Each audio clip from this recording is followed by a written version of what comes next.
तो आपका स्वागत है मेरे चैनल पर। दोस्तों, कल मैंने एक वीडियो डाली थी। बहुत से लोगों के इसमें ज़्यादातर ही कमेंट आ रहे हैं कि सर, अगर पैटिशनर बनना है तो किस प्रकार बनाएं, क्या करें, किसके पास जाएं पैटिशनर बनने के लिए, या फिर यह जो जजमेंट है जनरल है या पैटिशनर है, क्या है। मतलब बहुत सारे क्वेरीज हैं। मैंने सोचा कि सबको स्पेशली रिप्लाई ना दे करके एक सेपरेट वीडियो बनाते हैं। और ये पैटिशनर रिलेटेड लास्ट आपके लिए एक वीडियो की, क्योंकि लोग गलत भी सोच रहे हैं, इस तरीक़े से ले रहे हैं।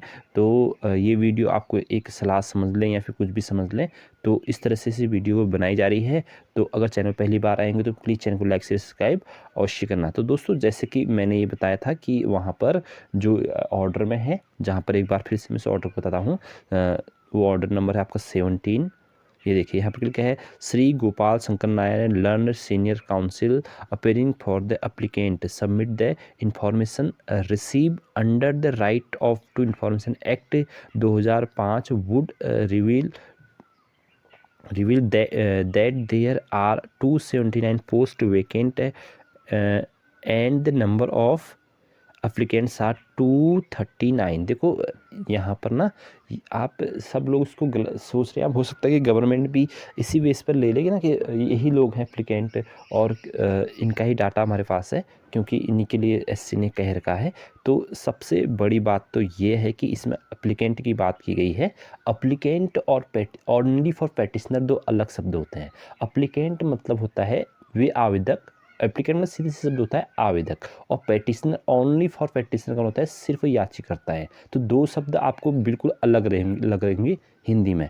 तो हिंदी में अगर अलग रहेंगे तो इसका मतलब यही है कि जो कोर्ट के पास गए हैं लोग, उनको ही उन्होंने आवेदक अभी माना हुआ है। तो आप क्या करें इसमें, वहाँ पैटिशनर बने, पैटिशनर को ही मौका मिलेगा या जनरल लिखा। तो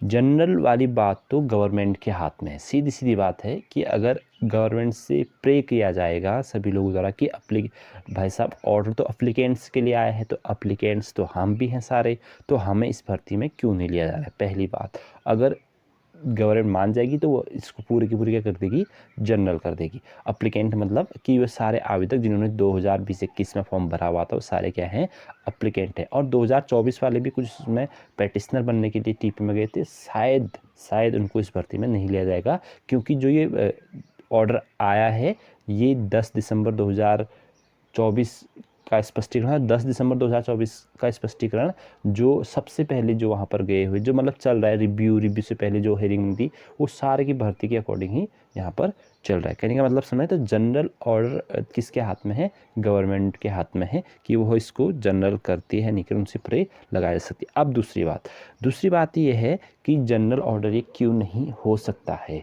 या फिर सिर्फ पैटिशनर के लिए मौका क्यों नहीं मिल सकता है। तो इसलिए नहीं मिल सकता है जनरल, इसलिए नहीं हो सकता ये ऑर्डर, क्योंकि 2020-21 के उतना डाटा, लगभग 11-1200 लोगों ने फॉर्म फिल किए हुए थे। उतने फॉर्मों को अभी तक संग्रहित करके रखना, कहीं भंडारण करके रखना इम्पॉसिबल जैसा है। तो इसलिए हो सकता है 20-25% की ये जो बने और जनरल नहीं बनकर पैटिशनर बने। अब क्योंकि उनके पास तो प्रे लेकर गए, और प्रे लेकर तो कितनी बार जा चुके हैं गवर्नमेंट के पास कि हमें भर्ती में शामिल करो और हम इसके योग्य हैं, लेकिन उन्होंने प्रे किसी का भी मानी नहीं।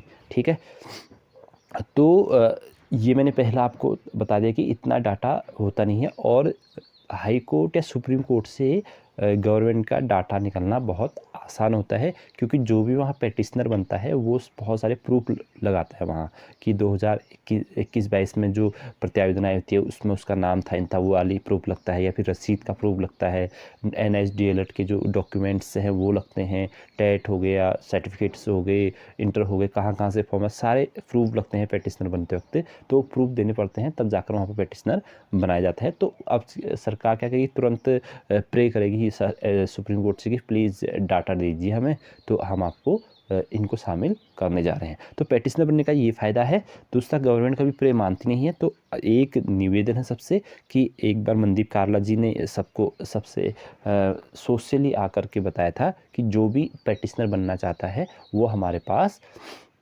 अपने डॉक्यूमेंट दें और हम उनको पैटिशनर बनाने जा रहे हैं। तो आप अपने विश्वनाथ जी हो गए और मनदीप कार्ला जी हो गए, उनके पास जा कर के वो उन्होंने खुले सोशली बोल रखा कि पैटिशनर हमें बनाएं। देखो आपको ना चिन्हित अपने आप को खुद चिन्हित करना पड़ेगा। आप चाहे हाई कोर्ट में खुद अकेले जाएँ किसी के थ्रू नहीं जाएँ, अकेले जाएँ, कुछ 4-5 लोग, 10-12 लोग, 15-20 लोग, लेकिन आपको अपने डॉक्यूमेंट्स वहाँ सबमिट करने पड़ेंगे, जिससे कि आपका डाटा निकालना बहुत आसान हो जाएगा और आप एज ए पैटिशनर आप कोई भी छोटे-मोटे एक वकील के माध्यम से कहीं भी एक पैटिशनर बन जाएँ तो आपका काम आसान हो जाएगा। मुझे ऐसा लगता है, ये मेरी एडवाइस है कि जो लोग पैटिशनर बनना चाहते हैं वो बन लें। मतलब अगर इसमें ये है कि आपका डाटा उनके पास दोबारा 4 साल बाद फिर चले जाएगा कोर्ट के पास और उनको आपका डाटा निकालना आसान हो जाएगा।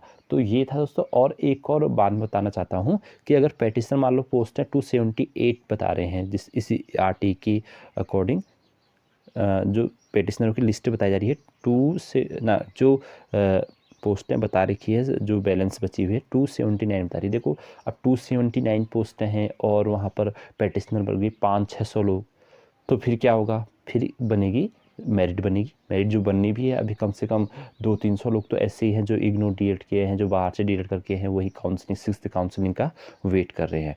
तो एक और निवेदन है, जो लोग जिनका गुणांक 70 से ऊपर का है वो लोग इसमें भर्ती में वही पैटिशनर बनने जाएं और वही अभी उम्मीद रखें। अगर ये काउंसलिंग जनरल या अगर 400-500 पैटिशनर होते हैं या फिर ये काउंसलिंग जनरल होती है तो उन्हीं का आना है नंबर जो 70 प्लस गुणांक बने। अब गुणांक कैसे बन रहा है, अगर चाहें तो मतलब आप चाहते हैं कि मैं नेक्स्ट वीडियो पे इस पे बात करूं, अगली वीडियो में बात करूं कि कहां पर किस ज़िले में कहां तक की कट ऑफ चली गई है गुणांक की और गुणांक कैसे बनता है, तो अगर आप कमेंट करेंगे तो मैं आपको नेक्स्ट वीडियो में ये भी बता दूंगा कि 2-3 डिस्ट्रिक्ट्स का बता करके कि कौन सी कट ऑफ कहाँ तक चल रही है और कहाँ गुणांक कैसे बनाना है। जो 70% से ऊपर ही हैं वही मान के चलें कि उनका ही नंबर इसमें आ सकता है। तो दोस्तों मैं फिर से आपसे निवेदन करता हूँ, अगर आपको लग रहा है जनरल ऑर्डर के 20-25% कम होने के चांसेस मैंने यहीं पर बता दी कि उनके पास डाटा उपलब्ध नहीं होता है और उनके लिए डाटा निकालना आसान होता है पैटिशनर्स का।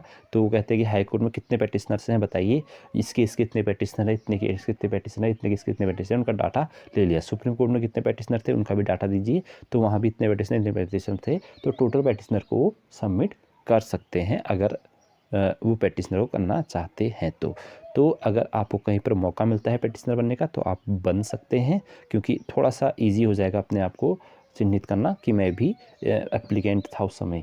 एप्लीकेंट जो भी प्रे लेकर जाएगा उससे उनको हम यहाँ पर, क्योंकि ओनली फॉर पैटिशनर, ओनली ट्रांसफ़र पैटिशनर्स के लिए यहाँ पर बात नहीं हुई है, एप्लीकेंट्स की बात हुई है। आप साफ साफ जजमेंट में बोलोगे सर हम भी एप्लीकेंट्स थे 2020-21 की भर्ती के, तो हमें भी शामिल किया। तो ये थी। नेक्स्ट वीडियो में मैंने आपको बताया कि मैं आपको 2-3 डिस्ट्रिक्ट का डाटा भेजने की कोशिश करूँगा और आपको भी अगर इंटरेस्ट होगा तो कमेंट करके बताना कि बताइए कैसे गुणांक बनना है और कितने लोगों का चांसेज है होने के और कहाँ कहाँ पर इसमें गुणांक कितना चल रहा है। फिर मिलेंगे दोस्तों एक नेक्स्ट वीडियो में, तब तक के लिए आपका धन्यवाद और आपका बहुत बहुत शुक्रिया। और चैनल पर पहली बार आए हैं कि नई अपडेट के लिए प्लीज़ चैनल को लाइक शेयर सब्सक्राइब अवश्य करना। धन्यवाद।